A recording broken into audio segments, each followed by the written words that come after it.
My name is Emily, and I'm the youngest of 5 kids. My siblings, Mike, Chris, Rachel, and Josh, were all so much older than me that sometimes I felt like I was part of a different family. By the time I was old enough to start forming memories, they were already moving out, going to college, or starting their adult lives.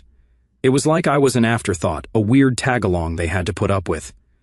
But even so, I loved them. When you're the youngest kid, you look up to your older siblings like they're heroes. I thought Mike hung the moon when I was little. He was the cool oldest brother who could do no wrong. Chris was quieter and more serious, but I still adored him. Rachel was my big sister, the one I always hoped would let me into her life and show me how to be like her. And Josh, the baby of the older ones, felt the closest to me in age, but even he kept me at arm's length. The first time it really hit me how I didn't matter to them was Mike's wedding. I was 10 years old. 10 is that weird age where you feel old enough to be included in grown-up things, but still young enough to be treated like a child. When Mike and his fiancée, Sarah, announced they were having a child-free wedding, I assumed that didn't mean me. I wasn't some random kid who would throw food or scream during the vows. I was his sister. I still remember the day my parents sat me down. I'd been so excited, I even asked my mom if I could wear one of her necklaces for the big day. That's when she said it. Mike and Sarah are having an adults-only wedding, Emily. You're not going to be able to come. I stared at her for a second, trying to process. But I'm not like other kids, I said, trying to reason with her. I'll be quiet, I promise. She patted my head like I was some kind of puppy. It's just for adults, sweetie. You'll understand when you're older. I didn't understand at all. I cried in my room for hours. Mike was my brother, and I wanted to see him get married. I wanted to be there to watch Sarah, who I already thought of as my sister, walk down the aisle. But instead, my parents left me with a babysitter. I remember the feeling of staring at the clock that day, imagining everything I was missing. When Mike came home from his honeymoon, I thought maybe he'd bring it up. Maybe he'd say he was sorry I couldn't come or tell me some funny story from the wedding. But he didn't. He acted like I wasn't even a part of it, like I wasn't even worth acknowledging. 2 years later, Chris got engaged. I was 12 by then, and I thought things would be different. I was older, quieter, and very well behaved.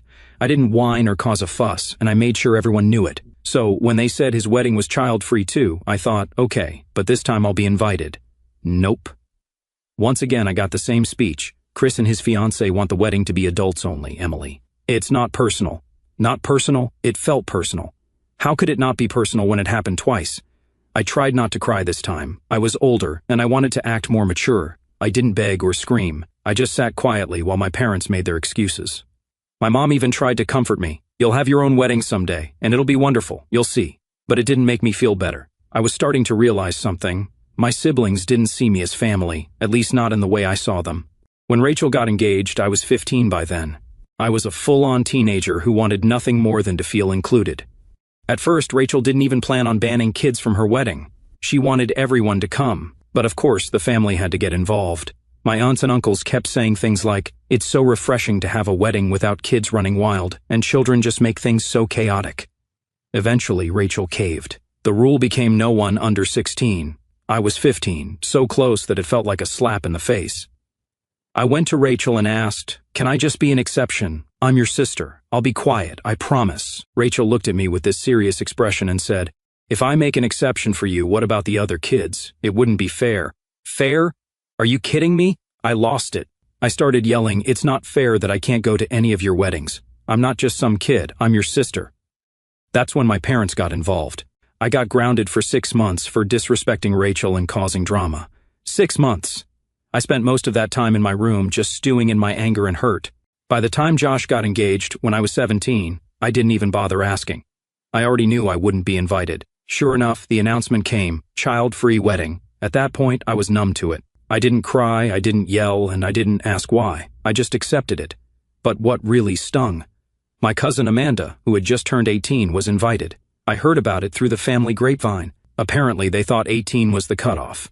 The irony wasn't lost on me. Amanda was only a few months older than me, but she got to go because she'd hit the magical age of adulthood. When my parents asked why I didn't make a big deal congratulating Josh, I just shrugged. I sent him a quick text, "Congrats, hope it's a great day." Then I locked myself in my room, like I always did. By that point, I had started to check out emotionally. I realized that I just didn't matter to them. I wasn't their little sister. I was just a kid they barely thought about, and it hurt. It really, really hurt. Years passed after the last wedding. I stopped trying to fit into my siblings' lives because, honestly, I was just tired. Tired of being the one left out. Tired of being the kid sister who no one cared about unless it was convenient for them. By the time I met my now fiancé, Tyler, I'd pretty much checked out of the family dynamic. I didn't expect much from anyone anymore. Tyler was the first person to actually listen when I told him about my family. I remember sitting on his couch telling him about how I'd been banned from 4 of my siblings' weddings, and he looked genuinely shocked. Wait, they didn't invite you? Not even when you were like 15? Nope, I said, trying to play it off like it didn't hurt anymore. What the hell? You're their sister, he said. He just sat there shaking his head for a minute before adding, that's seriously messed up. I think that was when I realized it really was messed up. I'd spent so many years convincing myself it was normal. Child-free weddings sounded reasonable on paper. It wasn't like I was being deliberately targeted, right?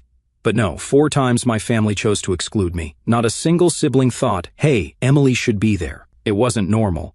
So when Tyler and I got engaged a few years later, I knew one thing for certain: my wedding was going to be different.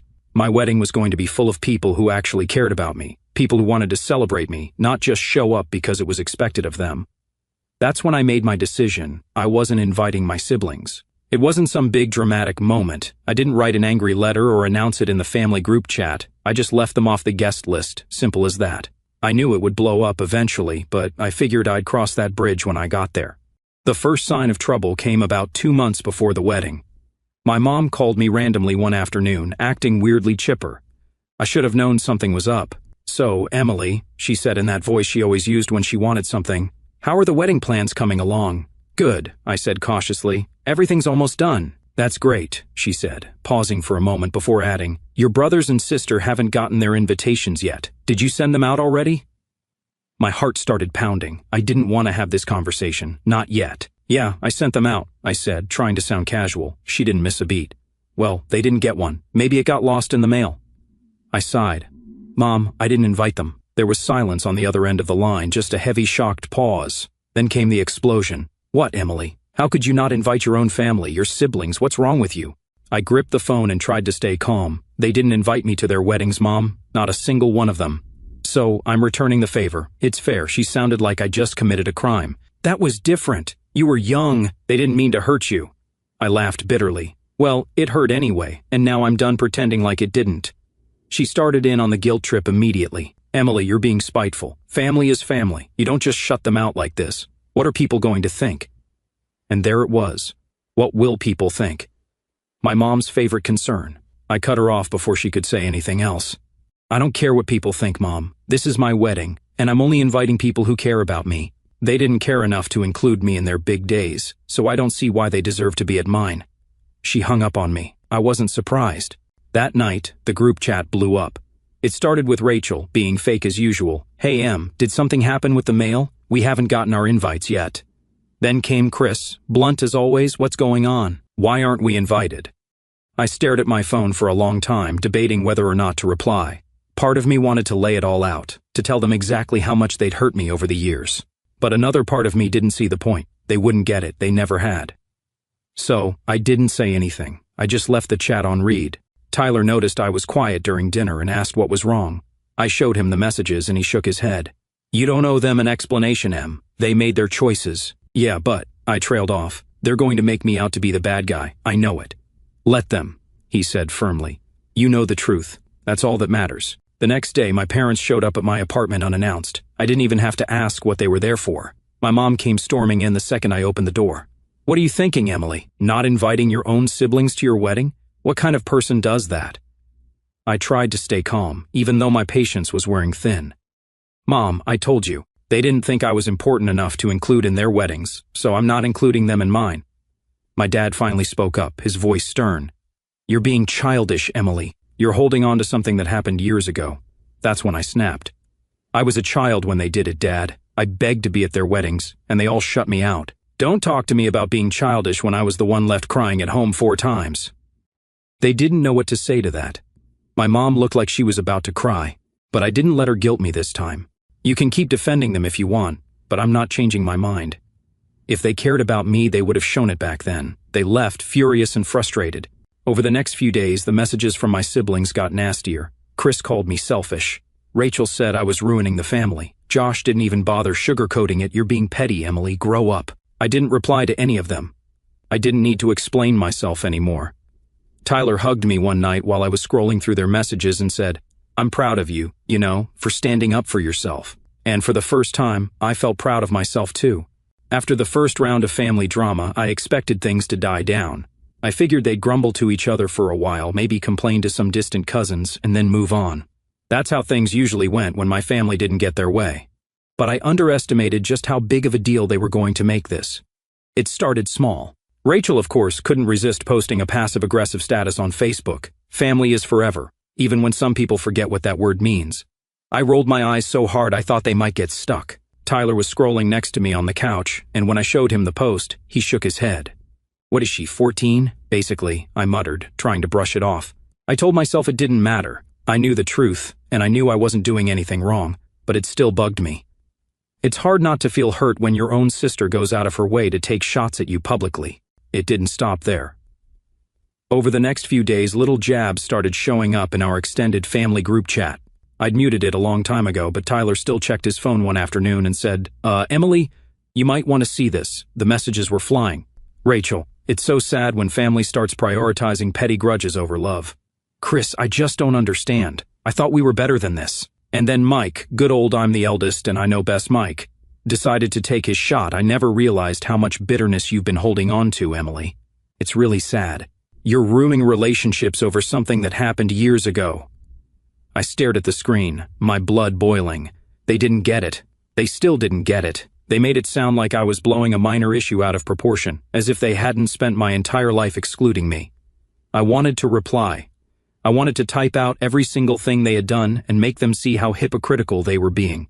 But I knew better. Arguing with them would just give them more ammunition. They'd spin my words into me being dramatic or unstable or whatever else they wanted to say to avoid taking responsibility. Instead, I did the one thing they never expected. I left the group chat. That night, my mom called me. I knew she'd heard about the group chat incident because she jumped straight into yelling the second I answered. Emily, what is wrong with you? Hi, Mom, I said flatly. Don't start with that attitude, she snapped. Do you know what you've done? Your siblings are heartbroken. You're destroying this family. Heartbroken? I laughed bitterly. They ignored me my entire childhood, but now they're heartbroken? Give me a break. You're being so spiteful, she said. You've always been like this, holding on to grudges and making everything about you. That's when I lost it. I'm the one holding grudges? Mom, I was 10 when Mike got married. 10. I cried because I wanted to be there, and you all told me I didn't matter enough to be included. And it didn't stop there. It happened again and again and again. I begged to be at Rachel's wedding, and she told me no because it wouldn't be fair. That was years ago, she said dismissively. Yeah, and I'm still living with the way it made me feel. You all decided I wasn't important enough back then. Why should you suddenly get a front row seat to my life now? She didn't have an answer to that. Instead, she tried to flip the script. This isn't about the weddings, Emily. This is about you pushing everyone away because you're bitter. Tyler's probably encouraging you, isn't he? I groaned. Mom, stop blaming Tyler. This has nothing to do with him. This is about me finally realizing I deserve better than to be treated like I don't matter. Her voice softened, like she was trying to play the concerned mother. Emily, you don't understand. Family is all you'll have in the end. Friends and partners come and go, but your family is forever. No, I said firmly. Family is supposed to care about you. They're supposed to love and support you. That's not what you've been to me. She started crying, big dramatic sobs that I knew were more about guilt-tripping me than anything else. You'll regret this one day, Emily, she said through her tears. You'll see. I don't think I will, I said quietly before hanging up.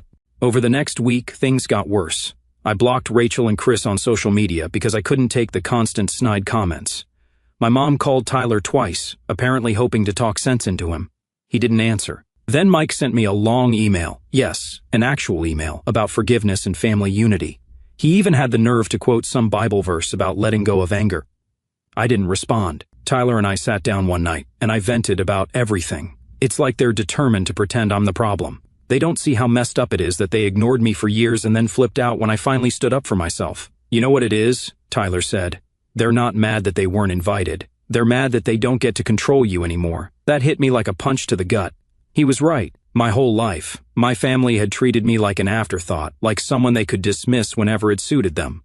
But now that I was doing something for myself, something they couldn't control, they couldn't handle it. "They'll get over it eventually," I said, though I wasn't sure I believed it. And then Tyler said something that really stuck with me. "Maybe they will, maybe they won't, but either way, it's not your problem." He was right. For the first time, I realized I didn't owe my family anything. Not my time, not my attention, and certainly not an invitation to my wedding. A week later, my dad sent me a short, guilt-laden text. "Emily, your mom isn't doing well. She's really upset about all of this. Maybe you could reconsider." I stared at it for a long time before replying. Maybe she should have thought about that before ignoring me all those years. I hit send, then blocked his number. For the first time in a long time, I felt free. The weeks leading up to my wedding were a strange mix of excitement and tension. On one hand, I was thrilled to finally marry Tyler and have the day I'd been dreaming of since I was a kid. On the other hand, the drama with my family still lingered like an unwelcome guest. My parents had stopped calling me directly, probably because I'd blocked my mom's number after her last meltdown, but that didn't stop other people. My aunt called me out of the blue. I hadn't spoken to her in years, so I was immediately suspicious when her name popped up on my phone. I answered, and she got right to the point. "Emily, honey, I don't understand why you're making such a big deal out of this," she said in her sweet but condescending tone. "Family is family. It's not right to leave your siblings out of your wedding." I sighed, gripping the phone a little tighter. "Aunt Linda, it's not just about the wedding. This has been years in the making. I'm not going to change my mind. But it's family," she pressed, like that word was supposed to fix everything. "I'm sure they didn't mean to hurt you back then. Can't you just let it go and be the bigger person?" I closed my eyes, trying not to snap. Being the bigger person doesn't mean letting people walk all over you. It's about knowing when to put yourself first. There was a pause on the other end, and I could hear her sigh dramatically. "Well, I just hope you don't regret this one day. You're going to miss your family, and they won't be there." I didn't say anything. I just hung up. The morning of the wedding, I woke up feeling an odd combination of peace and nerves. It wasn't the normal, what if something goes wrong kind of wedding day jitters. It was more like I was waiting for a shoe to drop. I knew my family wasn't invited, but I couldn't shake the feeling that they'd find a way to insert themselves into the day somehow. But Tyler, being the amazing guy he is, refused to let me dwell on it. When I told him about my worries as we got ready separately, he just smiled and said, "Em, this day is about us. Nothing else matters. If anyone tries to ruin it, I'll personally escort them out." That made me laugh, and for the first time in weeks, I felt lighter. The venue we chose was perfect. It was small and intimate, a garden surrounded by flowers, twinkle lights strung through the trees, and a little gazebo where we'd say our vows. I didn't want a giant, elaborate wedding. I wanted something that felt real and full of love, and that's exactly what it was. My closest friends were there, along with some extended family who'd actually been kind to me over the years. It felt right. As I stood in front of the mirror, putting the final touches on my dress, my maid of honor, my best friend Jenna, walked in and grinned. "You look amazing, Em." "Thanks," I said softly, feeling a wave of emotions. Jenna sat on the edge of the couch and watched me for a moment. "Are you okay?" I hesitated before nodding. "Yeah, I'm just, I don't know, sad, I guess. Not about today. Today is perfect. But about the fact that my family isn't here." She frowned and leaned forward. "Emily, it's okay to feel that. Just because you made the right choice doesn't mean it doesn't hurt." Her words hit me hard. I turned to look at her, tears welling up in my eyes. I wanted them to care, you know? I wanted them to fight for me when I was a kid, and they never did. Jenna stood up and hugged me tightly. "You don't need their approval. You have people who love you. Focus on that." I nodded, taking a deep breath. She was right. Today wasn't about my family. It was about me and Tyler. When the ceremony started, I was so overwhelmed by the beauty of it all that I forgot about everything else. I remember standing at the end of the aisle, staring at Tyler and thinking, this is it. This is what happiness feels like. As I walked toward him, I felt this sense of freedom wash over me. I wasn't the forgotten little sister anymore. I wasn't the kid who begged to be included and got turned away. I was a bride, surrounded by people who truly loved me and wanted to see me happy. The vows were perfect. Tyler promised to love me, protect me, and always stand by my side, and I promised the same. By the time we said, "I do," there wasn't a dry eye in the audience, including mine. The reception was everything I hoped it would be. We laughed, we ate, we danced until our feet hurt. My friends toasted to us, sharing funny stories and heartfelt wishes for our future. Tyler's parents, who had always been so kind to me, told me they were proud to have me as part of their family. At one point, I snuck away from the crowd just to take it all in. I stood at the edge of the garden, looking at the lights twinkling in the trees and the people laughing together, and I felt so full. For so many years, I'd believed the lie my family told me, that I didn't matter, that I wasn't important enough to be part of their lives. But standing there, watching all these people who truly cared about me, I realized something. I matter to the people who actually deserve to know me. Later that night, as the reception started winding down, one of my cousins pulled me aside. "Hey, Emily, I probably shouldn't say this, but..." I groaned. "What is it now?" She looked sheepish. "Your mom and Rachel apparently threw some kind of dinner tonight, like as an alternative to your wedding." I stared at her for a second, then burst out laughing. "Are you serious?" She nodded. "I know, it's pathetic. I just thought you should know." I shook my head, still laughing. "That's fine. Let them throw their pity party. I hope the food's good." I could tell my cousin expected me to be upset, but honestly, I wasn't. If anything, it was proof that I'd made the right decision. My family had spent my whole life excluding me and then trying to justify it. Now that I was the one drawing the boundary, they couldn't handle it. At the end of the night, Tyler and I shared one last dance while everyone gathered around us. As we swayed together, I whispered, "I'm so happy we did this." He smiled down at me. "Me too, Em. This is just the beginning." And for the first time, I believed it. My family wasn't there. They didn't get to see the best day of my life. But that was their loss, not mine. Because as I looked around the room, surrounded by love and laughter, I realized I had everything I'd ever needed, and none of it had come from them. I thought the worst of it was over after the wedding. I really did. The day had been perfect, everything I hoped for and more, and I felt like I'd finally moved on from my family's nonsense. I didn't miss them at the ceremony. I didn't spend a second wondering what it would have been like if they were there. I was surrounded by people who loved me, and that was enough. But if there's one thing I've learned about my family, it's that they don't like being ignored. It's almost like they couldn't handle the fact that I was happy without them. So, they decided to stir the pot one last time. It started with a message from Rachel a week after the wedding. Of course it was Rachel. She'd always been the one to throw the first stone when it came to family drama. "Saw some pics from your wedding. I can't believe you had it in a garden. Looked casual, but I guess that's what you wanted."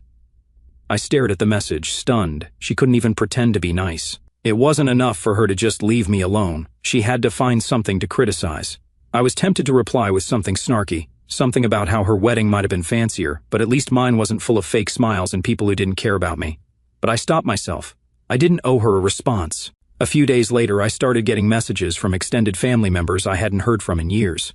Apparently, Rachel, Mike, and Chris were on some kind of campaign to paint me as the villain.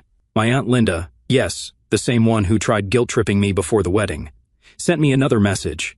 "Emily, I don't know what happened between you and your siblings, but they're really hurt. Rachel says she tried to reach out, and you're ignoring her. Maybe it's time to let go of the past." I sighed and rolled my eyes. How many times did I have to explain this? How many people did my siblings need to rope into this mess before they realized I wasn't budging? Tyler noticed I was frustrated and sat down beside me. "Another guilt trip?" he asked, glancing at my phone. "Yeah, Aunt Linda again. She says they're hurt." He snorted. "Hurt because they can't control you anymore." I smiled faintly. He wasn't wrong. I just don't get it. They ignored me for years. I begged to be included in their lives, and they shut me out. Now suddenly, I'm the bad guy for setting boundaries? "That's how it always goes," he said softly. "When you start protecting yourself, the people who hurt you are the first ones to cry about it." The real low point came a few days later when my mom showed up unannounced. It was a Sunday afternoon, and Tyler and I were having a lazy day, making brunch in pajamas, laughing over burnt pancakes. We heard a knock at the door, and I froze. I just knew it was her. Sure enough, I opened the door to find my mom standing there, looking as dramatic as ever. "Emily," she said, her voice already carrying that familiar tone of disappointment, "we need to talk." I sighed. "Mom, now isn't a good time." She didn't care. She pushed the door open slightly, trying to step inside. Tyler appeared behind me, gently putting his hand on my shoulder for support. "Emily, please," she continued. "This has gone far enough. Your siblings are devastated." "Devastated? Do you really think this is how family should act?" I clenched my jaw and kept my voice calm. "You don't get to show up here and lecture me, Mom. I invited the people who care about me to my wedding. They didn't make the cut, and that's their fault, not mine." Her face fell into that familiar look of disbelief, like she couldn't comprehend how I could possibly stand up to her. "You don't mean that. They love you, Emily. They're your family." "No, Mom," I said, my voice firm. "Family doesn't make you feel small. Family doesn't leave you out when you're a kid, and then demand to be part of your life when it's convenient for them. I spent my entire life trying to prove I mattered to them, and they never cared. I'm done." She blinked, stunned into silence for once. I could tell she wanted to argue, but Tyler stepped forward, his voice gentle but strong. "I think it's time for you to leave. he said simply. My mom looked between the two of us, her face a mix of anger and sadness. You'll regret this, Emily, she said, her voice soft now, like she was delivering a prophecy. You'll miss us one day, and we won't be there. I met her eyes, unflinching. No, Mom, I won't. Tyler shut the door behind her, and for a moment I just stood there trying to process it. I thought I'd feel guilty, but I didn't. I felt relief. The next day, I got a text from Chris. Mom said she came to talk to you, and you slammed the door in her face. Real mature, Emily. You've turned into someone I don't even recognize. I read the message aloud to Tyler, who shook his head. Block him. You don't need that. And I did. One by one, I blocked every sibling and relative who decided to pile onto the guilt train. I realized something important that day. I didn't owe them my time, my energy, or even an explanation. For years, they made me feel invisible. Now, I was taking control. The weeks that followed were quiet for the first time in a long time. Without the constant messages and passive-aggressive comments, I finally felt like I could breathe. Tyler and I focused on settling into married life, decorating our little apartment and planning our future. One night, we sat on the couch, watching some cheesy movie, and Tyler turned to me. Do you regret it at all, not having them at the wedding? I thought about it for a moment before shaking my head. No, I thought I would, but I don't. I spent so long trying to earn their approval, and for what? I don't miss them. I don't miss feeling like I'm not good enough. He smiled and squeezed my hand. Good. You deserve better. And he was right. I did deserve better. A month after the wedding, I got one final message. This time it was from Rachel's number, sent through a different phone since I'd already blocked her. You've destroyed this family, Emily. I hope you're happy. I stared at the screen for a second before deleting the message. I didn't even feel angry anymore. I just felt done. Because I was happy. For the first time in my life, I wasn't chasing their approval. I wasn't begging for scraps of love and attention. I was surrounded by people who cared about me, and that was enough. It always had been.